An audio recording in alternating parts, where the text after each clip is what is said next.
There are moments in pop culture when something clicks so naturally that even the people at the center of it don't fully realize what they've stepped into until it's already moving beyond control. Lingorm is one of those moments. Not engineered as a grand experiment, not introduced with excessive hype, but born quietly from a single project and a chemistry that refused to stay contained within fiction. What followed was not just success but transformation. A pairing that crossed from television into fashion, from fandom into cultural conversation, and from local recognition into global fascination. Lingling Kwong and Kornnaphat did not set out to become symbols. Yet today, their names are spoken together more often than apart, woven into fan chants, magazine spreads, and late-night discussions across continents. Lingorm is no longer just a duo.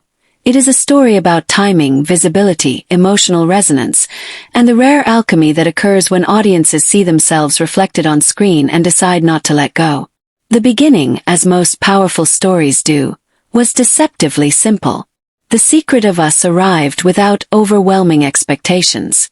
It was another entry in Thailand's expanding girls' love space, a genre still negotiating how boldly it could exist in mainstream culture. Lingling and ORM stepped into their roles with restraint and emotional honesty rather than spectacle. What emerged on screen was quiet and deeply human. In that restraint, viewers found something rare, connection that felt lived in rather than performed. Their chemistry felt less like sparks and more like gravity. Scenes lingered. Silences spoke. Small gestures carried emotional weight. It wasn't about dramatic declarations. It was about the way two people existed in the same emotional frequency. Viewers didn't feel pushed to react. They felt invited to observe. And in observing, they recognized themselves.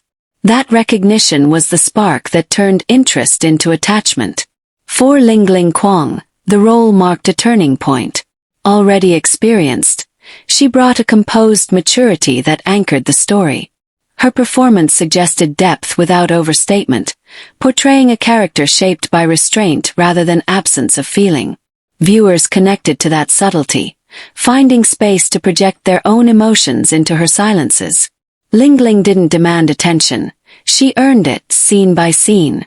Kornnaphat arrived with an openness that contrasted beautifully against Lingling's restraint. Her presence felt emotionally transparent, sometimes hesitant, sometimes fearless.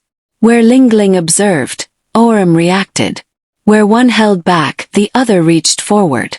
Together, they formed a balance that felt organic rather than written. ORM's honesty gave audiences permission to feel deeply without apology, making vulnerability feel like strength rather than weakness. When the series ended, Lingorm did not fade. Instead, the connection expanded. Fans stayed, discussions deepened, interviews were revisited, and behind-the-scenes moments gained significance.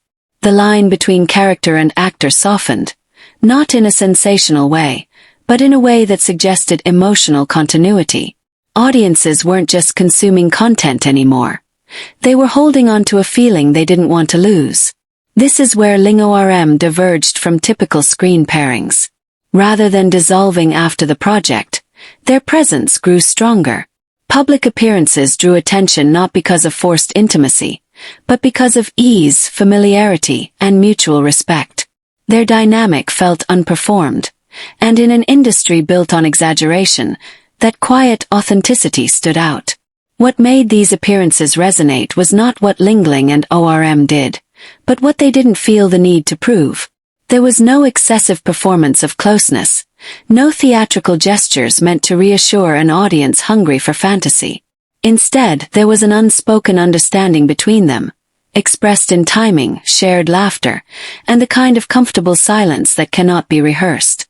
That restraint invited curiosity rather than speculation, allowing fans to project meaning without feeling manipulated.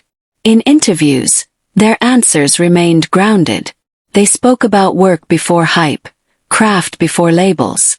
When asked about their connection, they acknowledged it with sincerity but avoided defining it in ways that would shrink its complexity. That balance, open but protected, strengthened the trust between them and their audience. Fans felt included without being entitled, and that distinction mattered. This approach also shifted how Lingorm was perceived within the industry. They were no longer viewed as a temporary pairing riding a trend, but as professionals capable of sustaining attention through discipline and emotional intelligence. Producers, brands, and collaborators began to recognize that their appeal was not fragile. It did not depend on shock value or constant visibility. It endured because it was rooted in credibility. For many viewers, especially younger audiences navigating identity and connection in a hyper-performative world, Lingorm represented something grounding. They modeled a way of being seen without being consumed, of sharing space without surrendering selfhood. That message extended beyond romance and into a broader cultural longing for authenticity. As the fandom expanded, so did conversations around representation. Lingorm became symbolic not through statements, but through existence. Two women sharing emotional space on screen without tragedy, punishment, or justification. For many viewers, especially queer women, their story felt affirming. Love was shown as ordinary, human, and valid. That simplicity became powerful. International audiences soon followed. Language barriers dissolved under emotional clarity. Fan translations appeared quickly, discussions crossed borders, and Lingorm shifted from local success to a global reference point, embraced by viewers who had waited a long time to see stories told with dignity and care. Fashion soon took notice. Not driven by noise but by presence. Lingling and ORM carried themselves with composure that translated naturally into luxury spaces. Their appearances generated immediate attention and digital engagement, proving their influence extended beyond television. They didn't abandon storytelling for aesthetics. They carried narrative into every space they entered. With visibility came pressure. Being seen as a pair can limit as much as it elevates. Expectations grew heavier, and every interaction was scrutinized. Lingorm navigated this carefully, allowing individuality without dismantling the bond audiences cherished. They neither denied nor exploited their connection. They protected it. Later projects confirmed that Lingorm was not accidental. When they reunited on screen, viewers expected growth rather than repetition. Their dynamic matured, shifting from discovery to emotional continuity shaped by experience. In a media culture addicted to noise, Lingorm's calm became its own rebellion. They proved that girls' love stories could be commercially viable, emotionally rich, and globally embraced without compromise. Their success spoke louder than explanation. Perhaps that is why Lingorm became a global obsession. Not because they promised something extraordinary, but because they offered something honest. In a world full of performance, they reminded audiences what sincerity looks like. They didn't ask to be believed. They simply were.